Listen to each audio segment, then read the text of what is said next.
Okay, so we're going to be doing a watercolor of blue bonnets, and we're using liquid watercolor. First, we're going to start by drawing a tree line, the path, the branches on the top right, and a big tree. And that will give you some guidelines. So the first thing they're going to do is just get the sky wet.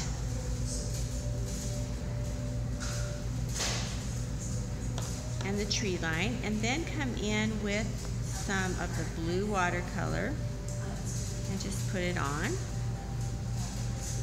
And then this technique's a little different. What we're going to do is we're going to have just one of the soft tissues, and they're going to create blossoms on purpose. They want to get their smaller brush, so they'll be using their largest round and their smaller round. And then where the clouds are, they're going to actually drop a blossom in. And then as it starts working, they'll lift it up, but right now we're just kind of dropping in where our clouds are going to be.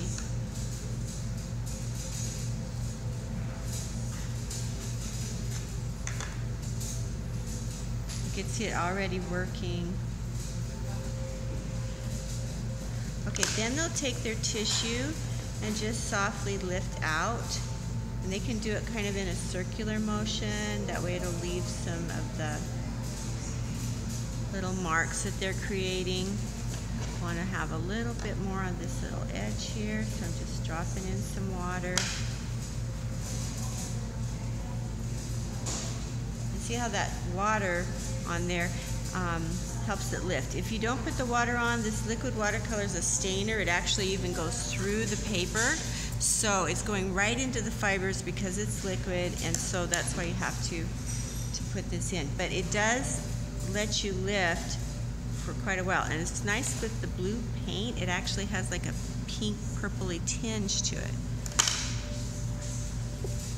See how it's kind of starting to lift? And it actually doesn't leave really big blossom marks like regular watercolor paper because it's so thin. It's not grainy. Okay, the next part they're going to do is while it's still wet, kind of a satin stage, they're going to take their green and just drop it in. We want to do it now so that it kind of fuzzes out at the top. Okay, this is the bigger tree, so we can go up at the top with that too. Go as high as they want. We just want to have kind of a variation is really the idea of getting this tree line to look varied. And then right here it kind of gets small because that's where the path is going to feel like it leads them to, is that little break in the trees. It's kind of an inviting break.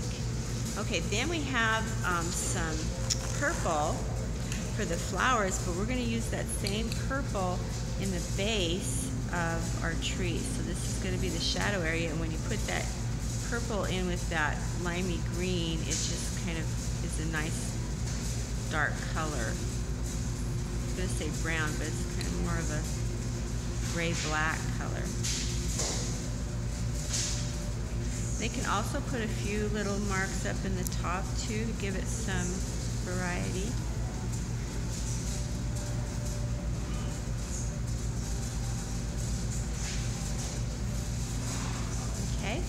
Then what they're going to do is they're going to continue with the purple. You want them to do the purple first, and the reason is you don't want it to get muddy, and just have them just kind of squiggles. That way they'll have some different little white speckles left, which is going to look really nice. Now this purple is a mix of the blue and the red. They can add a little blue and red in there too, just to give it some variety.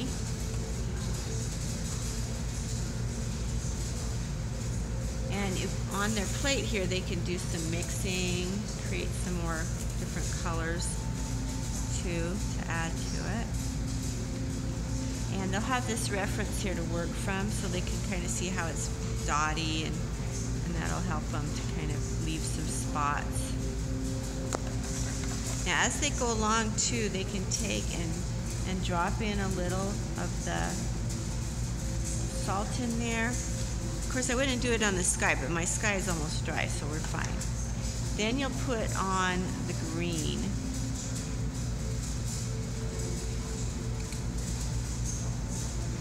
And the reason you want to do that way is because if you put on the purple, the green first and the purple over it, it's going to make it brown, and so we don't want to do that.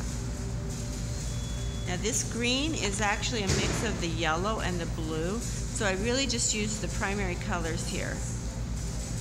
And that way they all kind of go together. They separate, and I didn't mix it, like don't twirl it around, just let it kind of be, it's kind of a thick liquid watercolor, so just let them stay unmixed. Tell the kids not to stir it up or anything.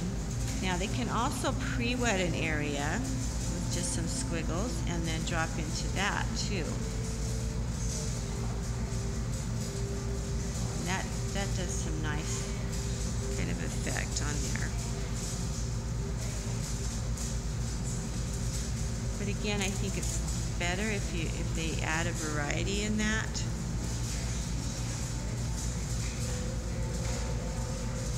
And if they're painting really slow, tell them to just go a little ways and then add their salt, because if they wait too long, it's not going to work. And just a little pinch is enough.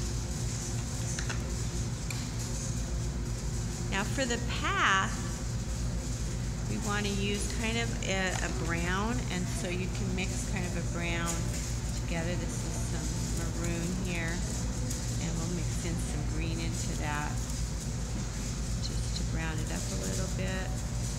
And so what you can have them do is put like this darker part here, and then just get some water on their brush and pull it over so it's nice and light.